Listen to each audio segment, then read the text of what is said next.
भाई जो गुरु वचन पे डट गए, कट गए फंड 84 के।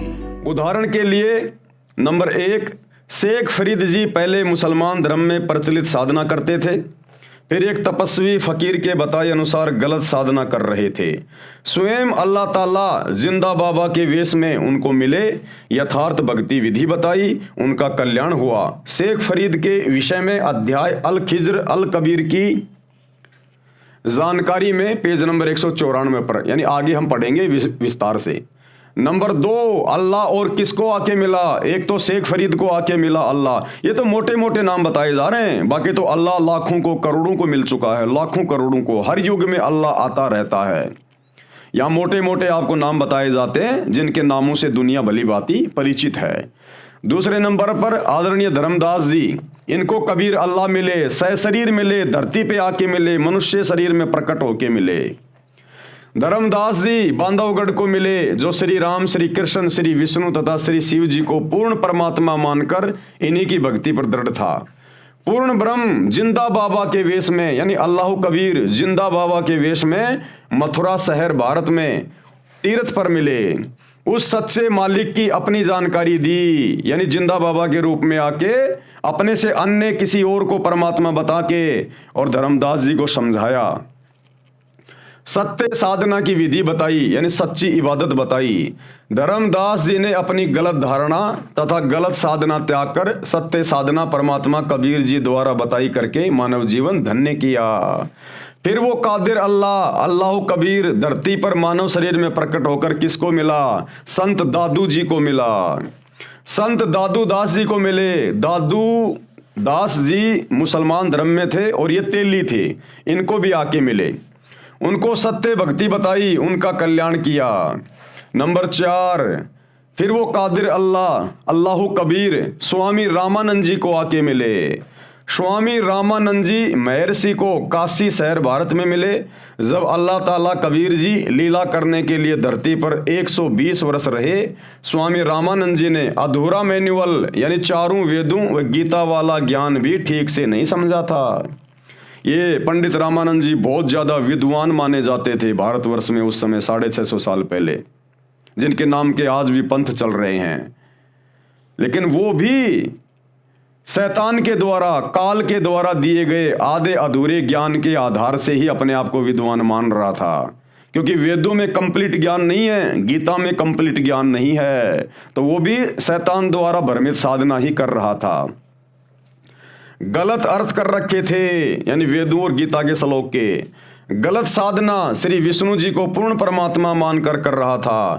समर्थ परमेश्वर कबीर जी ने, यानी अल्लाह कबीर ने स्वामी रामानंद जी को वेदों व गीता से ही समझाया कि यदि आप मानते हैं कि गीता श्री कृष्ण जी ने कहा, तो गीता अध्याय 2 श्लोक 12, अध्याय 4 श्लोक 5 में और अध्याय 10 श्लोक 2 में ये गीता का ज्ञान देने वाला अपने को जन्म और मृत्यु के चक्कर में बता रहा है, वो तो नाशवान है, उसकी तो जन्म और मृत्यु होती है। हे पंडित जी, आप श्री विष्णु की भक्ति करके कहाँ जाओगे जब तुम्हारा विष्णु खुद जन्म और मृत्यु के चक्कर में फंसा हुआ है। गीता अध्याय 2 श्लोक 17, अध्याय 15 श्लोक 17, अध्याय 18 श्लोक 46, 61 और 62 में तथा अध्याय 8 श्लोक 3, 8, 10 तथा 20 व 22 में अपने से अन्य, यानी गीता ज्ञान देने वाला ये शैतान, ये ब्रह्म, अपने से अन्य अविनाशी, कभी न मरने वाले तथा पूर्ण मोक्षदायक परम अक्षर ब्रह्म यानी अल्लाह कबीर के विषय में बताया है तथा उसी की शरण में जाने को कहा गया है। स्वामी रामानंद जी वेदों व गीता यानी मैनुअल को ठीक से नहीं समझ पाए थे। उस मैनुअल को ठीक से समझाने के लिए अल्लाह ताला सृष्टि सर्जन करता यानी कायनात को रचने वाला कबीर जी को धरती पर आना पड़ा तथा संपूर्ण अध्यात्म ज्ञान सूक्ष्म वेद बताना पड़ा। तब स्वामी रामानंद जी ने हिंदू धर्म वाली गलत साधना त्याग कर यथार्थ भक्ति करके कल्याण करवाया। फिर किसको मिले? वो कादिर अल्लाह समर्थ परमात्मा। संत गरीबदास जी गांव छुड़ानी जिला जज्जर हरियाणा भारत को पूर्ण ब्रह्म वो कादिर अल्लाह एक जिंदा बाबा के वेश में सतलोक यानी सनातन परम धाम से चलकर पृथ्वी पर आकर मिले। उनको ऊपर आसमान में उस अमर लोक में ले गए जहां पर कादिर अल्लाह रहता है, तख्त यानी सिंहासन पर बैठता है। अपना गवाह बनाकर वापस शरीर में छोड़ा गरीबदास जी को, तथा यथार्थ आध्यात्मिक ज्ञान यानी संपूर्ण व सही मैनुअल दिया, जो संत गरीबदास जी की वाणी यानी अमर ग्रंथ में लिखा है, जिसके आधार से ये दास यानी सतगुरु रामपाल जी सब धार्मिक क्रिया करता तथा करवाता है।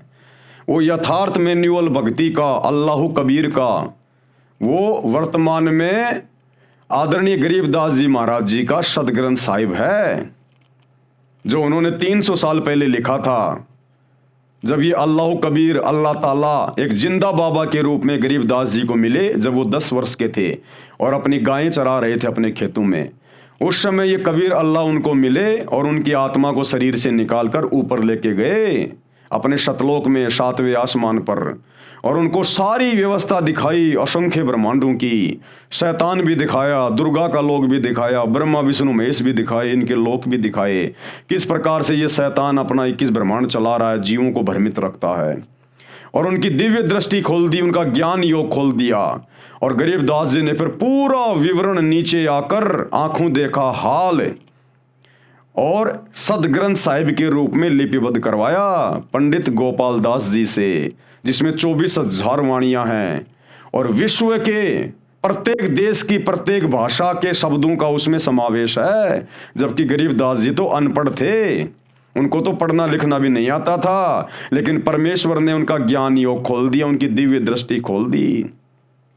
जिस प्रकार हजरत मोहम्मद जी अनपढ़ थे, उनको पढ़ना नहीं आता था, लिखना नहीं आता था, और शैतान ने उनके हृदय में, उनके सीने को चाक करके उनके अंदर कुरान मजीद का ज्ञान भर दिया, जबरदस्ती भींच भींच के उनके ऊपर कुरान शरीफ की आयतें नाजिल की। जब ये शैतान इस प्रकार से अपना ज्ञान किसी अनपढ़ के माध्यम से प्रकट करवा सकता है, कुरान शरीफ लिखवा सकता है, तो अल्लाह कबीर क्या नहीं कर सकता, वो तो शैतान का भी बाप है।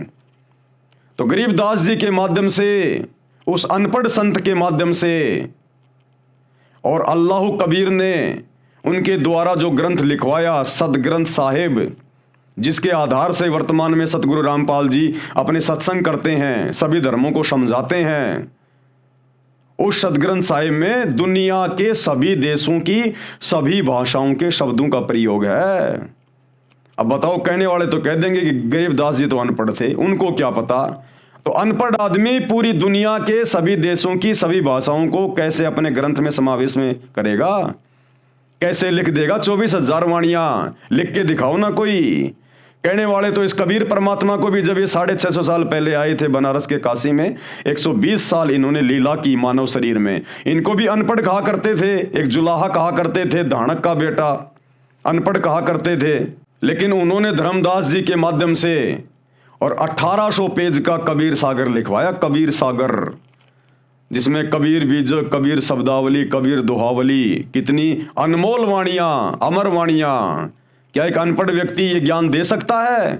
जिसमें ब्रह्मा विष्णु महेश की जन्म और मृत्यु से लेकर शैतान की जन्म और मृत्यु, ऊपर की सृष्टि, 7वें आसमान की, सतलोक के विषय में पूरी जानकारी एज इट इज लिखी हुई है, जो हमारे धर्म ग्रंथों में भी लिखी हुई है। वेद भी उसका प्रमाण दे रहे हैं, वेद भी साक्षी हैं उसके, गीता भी उसकी साक्षी है कि हाँ, कबीर परमात्मा ने जो अपने कबीर सागर में लिखवाया वो बिल्कुल अक्षर अक्षर सत्य है।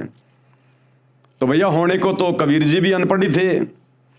तो इसी प्रकार जो वर्तमान में कुछ लोग कह देते हैं मुसलमान धर्म के, हिंदू धर्म के, कि आपके गुरुजी संत रामपाल जी को ना तो संस्कृत आती, ना इनको उर्दू आती, ना इनको अरबी आती। अरे भैया, तुम्हारी नज़र में इनको कुछ नहीं आता, लेकिन इन्होंने तुम्हारे धर्म ग्रंथों का जूस निकाल के रख दिया, जूस जो तुम्हारे पढ़े लिखे उलेमा भी नहीं निकाल पाए। ये अल्लाह कबीर है, स्वयं ये समर्थ है, इनको पढ़ने पढ़ाने की जरूरत नहीं है। ये परमेश्वर तो मन की भाषा को भी जानता है, अक्षरों की भाषा की तो बात ही छोड़ दीजिएगा। अगर थोड़ी बहुत बात समझ में आ रही है इनके सत्संग सुन के, अपनी आत्मा का कल्याण करवा लो, इस चक्कर में ना पड़ो। ये शैतान भ्रमित करेगा आप लोगों को इस प्रकार से। खुदा को पढ़ने की जरूरत नहीं है, खुदा तो दुनिया को पढ़ाता है। खुदा को भाषा सीखने की जरूरत नहीं है, खुदा तो दुनिया के लिए भाषा बनाता है। भाई जो गुरु बचन पे डट के कट गए फंद 84 के, कट गए फंद 84 के, कट गए फंद 84 के।